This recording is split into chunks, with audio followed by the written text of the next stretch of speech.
vanochengeta, vamwe vari mumatare, kutongerwa dzisiri dzavo, vamwe vari mumajere, vanopika dzisiri dzavo.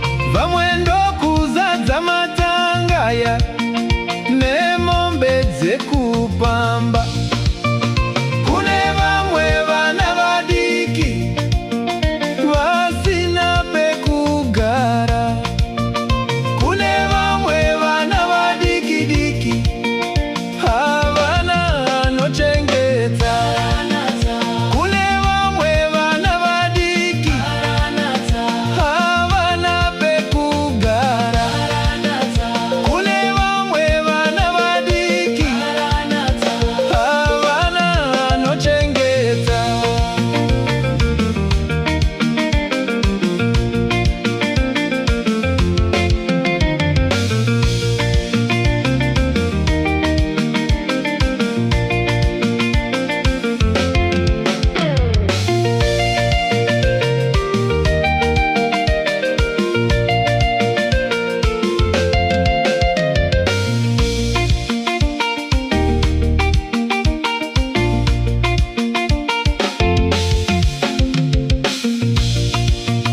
Vamwe vedu mudzimba umo, inga nyama dzinodzimba, vamwe vari muzvipatara, zvimwe zvacho hazvirapike.